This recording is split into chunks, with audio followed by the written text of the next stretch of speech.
Moon Knight episode 1, new series from Disney Plus. The latest show set in the Marvel Cinematic Universe debuts to Stephen Grant, played by Oscar Isaac, struggling to identify some of the lapses in time that he seems to experience, as well as his erratic dreams. He meets cultish leader Arthur Harrow, played by Ethan Hawke. Both Harrow, whatever, and Grant seem to be experts in Egyptian mythology, in which Harrow identifies that Grant has chaos within him. Chaos in the form of mercenary Mark Spector. As Grant struggled with dissociative personality disorder, we learn that at the end of the episode that Spector has the powers of the Moon Knight and lives within Stephen's psyche as he demolishes a werewolf sent to attack him. So first episode, Moon Knight, Oscar Isaac. It's very weird. I love it. That's like very, I love it. It's so weird. It's not Marvel. It's not Marvel Studios. You wouldn't know it's Marvel Studios at all. There's nothing to tell you it's Marvel Studios. It's so weird. Oscar Isaac, a great actor, doing this, the switching personalities, all these things. You don't really know what's going on. We still don't know what's going on.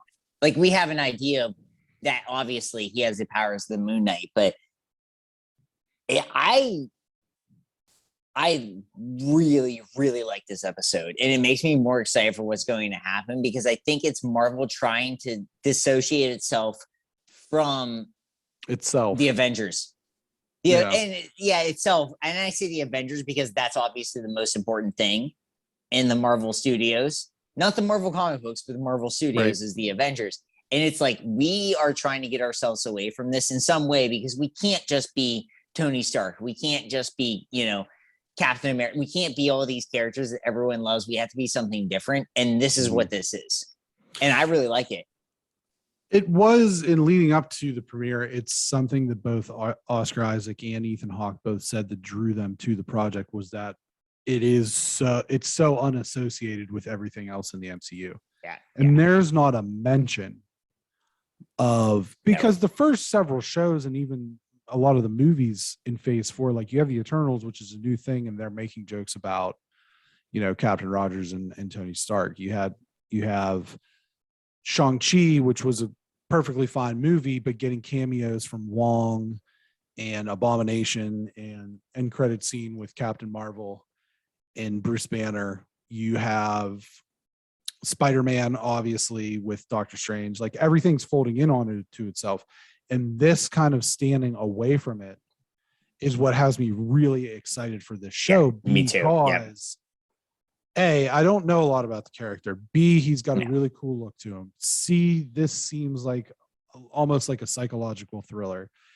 And D, it's so disconnected from everything, because we talked a lot about with Peacemaker, and we talked a lot with the Batman, that those things are exposing Marvel for being so formulaic right now. Yeah. And so predictable in all of their projects, that this coming along and being, maybe it gets a little bit more predictable down the road, but being so much different than everything else out the gate, no connections to any of that stuff. And I'm sure it is Marvel. They're going to tie it in. Well, it has to connect at some point. They're in England. I wouldn't be surprised if we got Kit Harington's Black Knight shows up, because they do seem to be kind of getting those, the Night Clan or whatever the hell it's called together. And, with Blade and Werewolf by Night, which was presumably the werewolf that attacked him. So it's cool. And it's very cool. This is one of the coolest things Marvel's ever done. The scenes where he blacks out, and then people are just fucking dead around him. Yeah. With no explanation. And, that's a good way to kind of hide the brutality, the same way that they did with certain things with the Batman. But very excited moving forward. Very excited. Oh, I think based off one episode, I don't think I've been more excited for the rest of the series in the Marvel Studios series. Based off of the first episode, makes me very excited because we don't know anything. Right.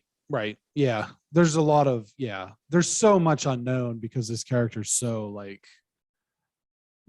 not good for them too doing this. Like that's Yeah. cool. Like we talk about Guardians of the Galaxy. No one read those comic books right until it came out. And then literally no one read Moon Knight. Like no one. Yeah. There's not a single person in the world that has read Moon Knight, and like at a level where like they know like this matters, and so that's the thing. And no, I think for me, I have really high expectations for this because I don't know, they may connect it at some point, and they will, but I also don't care. Like they will. Hope it doesn't. I hope it doesn't either. Honestly, it'd be sweet if it doesn't. It'd be sweet if it's just. I would love if it doesn't because it's really cool. It's such a cool show.